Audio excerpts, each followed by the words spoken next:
मारूफ businessman मियां इदरीस को Lahore airport पर immigration अमले ने बैरून मुल्क जाने से रोक दिया। एफआईए के मुताबिक मियां इदरीस पर अरबों रुपए की बिजली फ्रॉड का मुकदमा दर्ज है। नाम भी ईसीएल में शामिल है। इमिग्रेशन हुक्काम ने मियां इदरीस को रोककर पूछताछ की।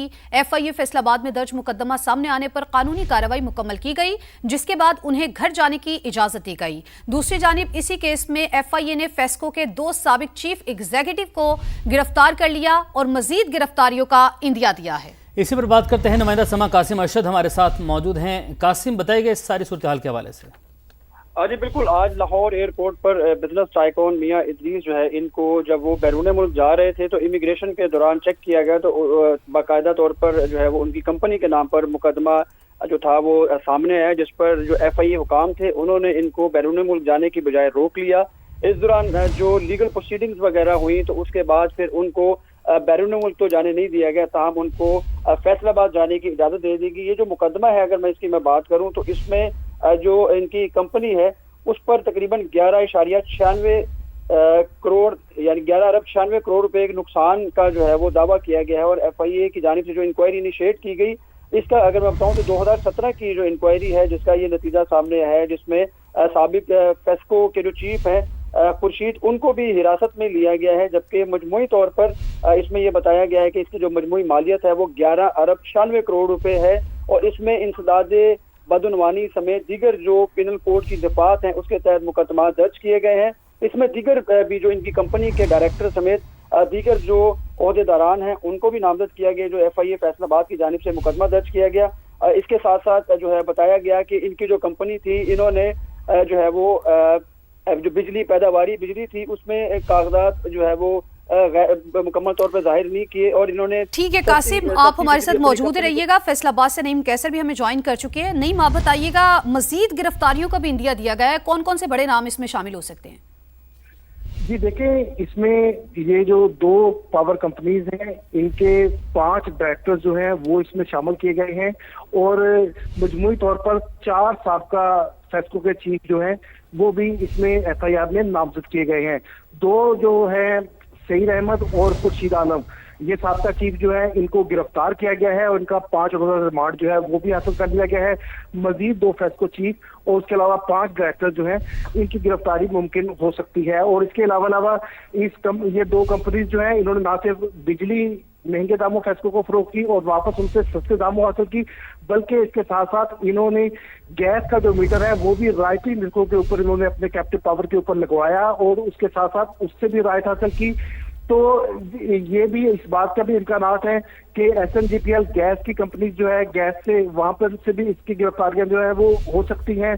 और इसके अलावा नेपरा से वहां पर भी इसका इम्कान है, क्योंकि जो हुकूमत के कायदो ज़ाबत है उसके खिलाफ इनसे बिजली जो है वो खरीदी भी गई और इनको फरोख्त भी की गई। तो ये एक बड़ा स्कैंडल है जिसके ऊपर हाथ डाला गया है एफआईए की जानिब से और इस वाले से अब टीमें जो है वो तश्कील दी जा रही हैं, इंक्वायरीज जो है वो चल रही हैं, तहकीकात हो रही हैं और आने वाले दिनों में इसमें गिरफ्तारियां जो है हो सकती है।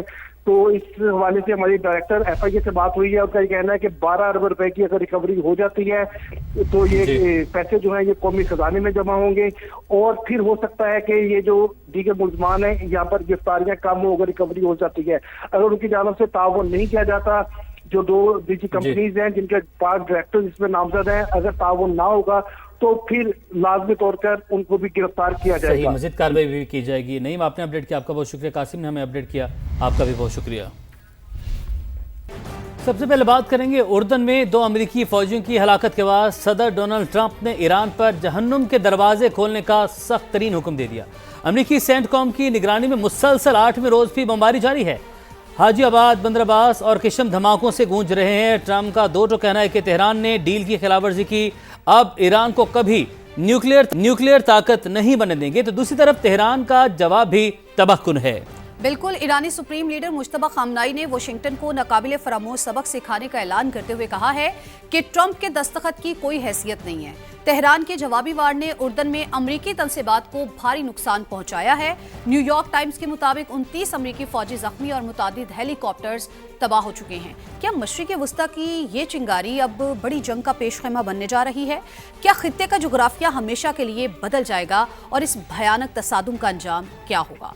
आज हम इसी पर बात बात करेंगे। हमें ज्वाइन किया है ब्रिगेडियर रिटायर्ड हारिस नवाज साहब ने, और साथ ही साथ गुलाइशा भट्टी माहिर आलमी उमूर भी हमें ज्वाइन कर चुकी हैं। तो सबसे पहले हारिस नवाज साहब, मैं आपकी तरफ आऊंगी।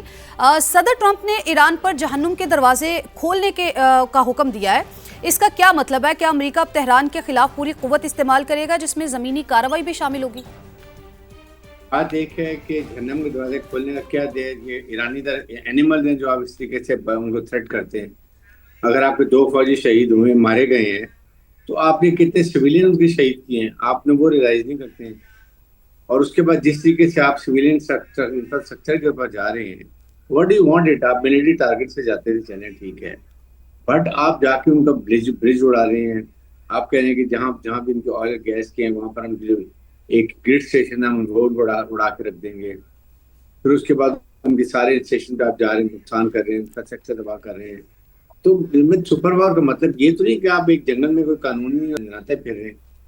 ईरान की, आई डू एग्री कि ईरान की गलती है कि ईरान को इस वक्त इस मुआहदे से हर हालत में फायदा उठाना चाहिए था, और इसलिए ईरान इधर ये अमेरिका वेट कर रहा था कोई अपॉर्चुनिटी मिले तो इस मुआहदे से निकले, और वो उसको हमेशा से इसराइल उसको प्रम्प कर रहा था कि आपको ये नुकसान है, ये उसका सारी दुनिया बात कर रही थी कि total Iran is beneficiary out of this मुआहदे के से, क्योंकि उनकी सैंक्शन रिलीज हो रही थी, उनके एसेट रिलीज हो रहे थे, उनको जो था ऑयल और गैस बेचने की मार्केट की प्राइस के ऊपर इजाजत मिल गई थी।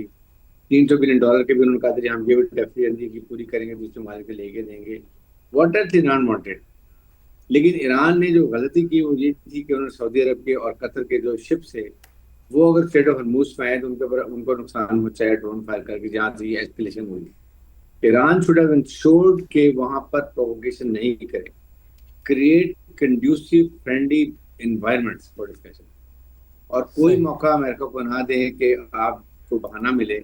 और जो इजराइल चाहता था कि ये अमेरिका इजराइल ईरान की मिलिट्री पावर को बहुत ज्यादा नुकसान पहुंचाया, उसके बाद मुआहदा करे, और इसीलिए आप वो उसी लाइन पे चल रहे, क्योंकि अमेरिकन को बड़ी क्रिटिसिज्म हो रहा था कि आपने क्या मुआहदा किया, what have you gained, why did you go in Iran के अंदर। आपने जो चारों टारगेट अपने हदफ पूरे नहीं किए, सिवाय एक आपने किया कि जी हम टेक्निकल टीम ईरान के न्यूक्लियर न्यूट्रलाइज को कर देगी, दैट्स एंड ऑफ इट। बाकी सारा ईरान को फायदा। तो ईरान को चाहिए था कि तहम्मुल का मुजाहरा करे, और अभी जो उनका इजराइल का प्लान है और अमेरिकन का प्लान वो ये है कि वो मजबूर कर इतना ज्यादा ईरान के ऊपर जा रहे हैं, उसके सिविलियन टारगेट्स के ऊपर जा रहे हैं, मजबूर कर रहे हैं ईरान को कि रिटेलिएशन में वो कुवैत, बहरीन, कतर, इनके टारगेट यहाँ पर जाए, नॉट ओनली मिलिट्री टेररिस्ट्स के ऊपर इनके जो अमेरिकन हैं, बट अगर वो जाते हैं ईरान के जहाँ पर ग्रिड स्टेशन के ऊपर, जहाँ डीसैलिनेशन के ऊपर, तो फिर अमेरिकन भी वहाँ, ये ईरान भी वहाँ पर जाएगा, और इससे एस्केलेशन बहुत ज्यादा बढ़ जाएगी। सही। तो ये this is what I think इस वक्त पाकिस्तान को ये और जेट को पूरी कोशिश करनी, जो फील्ड से तो पहले कर ही रहे होंगे, कि जरूर कोशिश करें किसी तरीके से भी इसको सिचुएशन को कंट्रोल करें, डिफ्यूज करें।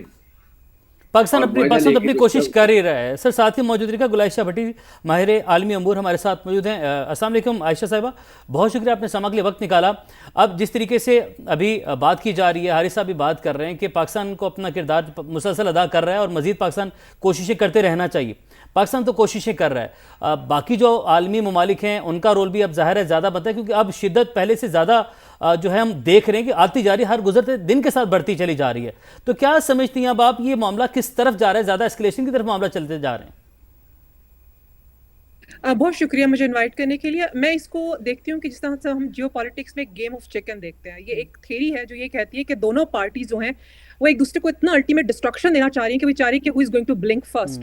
तो आप ईरान को देखें या यूएस को देखें तो दोनों ही एक दूसरे को मैक्सिमम डैमेज करना चाह रहे हैं, चाहे वो ईरान की तरफ से एस्केलेशन आ रही है, यूएस की तरफ से फिर उसका रिएक्शन आ रहा है। तो दोनों साइड्स जो है ना वो ये चाहती हैं कि हम इतना ज्यादा एक दूसरे को डिस्ट्रक्शन की तरफ लेके जाएं कि देखते हैं कि कौन पहले रुकता है। तो ये गेम ऑफ चिकन होती है और बड़ी डिस्ट्रक्शन होती है इसके अंदर, क्योंकि इवेंचुअली दोनों के पास एग्जिट प्लान भी नहीं होगा। और देखें कि क्या ये दोनों पार्टीज जो हैं ये इतनी लंबी वॉर, इतनी बड़ी डिस्ट्रक्शन अफोर्ड कर सकती हैं। आई मीन आप ईरान को देखें तो जितनी एस्केलेशन लेट्स से वो यूएस के एसेट्स पे कर रहे हैं रीजनल, या वो उनके ऑयल इंफ्रास्ट्रक्चर को गल्फ के डिस्ट्रॉय कर रहे हैं। आप जॉर्डन देख लें, कुवैत देख लें, कतर देख लें। और इसी तरह जो यूएस की जो अप्रोच है, वो चाहे वो नेवल ब्लॉकेट करना, या वो चाहते हैं कि इकोनॉमिकली फ्रजाइल ईरान बन जाए, अनकंडीशनल उसको सरेंडर आ जाए।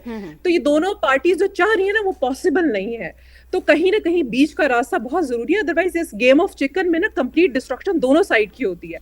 और जो आप देखें कि ईरान को अगर आप देखें तो आपको लगता है कि क्या उनकी जो पॉपुलेशन है, स्पेशली आप देखें ईरान जो पब्लिक है ईरान में, वो जनवरी तक कितना अगेंस्ट थी अपनी हुकूमत के। अगर आपको याद हो तो कितने प्रोटेस्ट हो रहे थे, इन्फ्लेशन बहुत ज्यादा थी, सालों से सैंक्शंस में रह रहकर कितनी बुरी तरह ईरान की इकोनॉमी डिस्ट्रॉय होगी। तो अगर इनको थोड़ा सा एक साई ऑफ रिलीफ मिला था, तो मेरा ख्याल है कि इनको उसके ऊपर बड़ा वाइजली प्ले करना चाहिए था। जब आपके ऊपर सैंक्शन रिलीफ हो रही थी, या आपको कुछ ऐसी सपोर्ट इकोनॉमिकली मिल रही थी जिसमें आप थोड़ा सर्वाइव कर सकते, तो एक मौके पे आके आवाम साथ तो खड़ी हो गई और आप वो कार्ड प्ले भी कर रहे हैं नेशनलिज्म का। लेकिन वो कब तक ना, इवेंचुअली वो कहेंगे कि ये जंग अब कब खत्म होगी।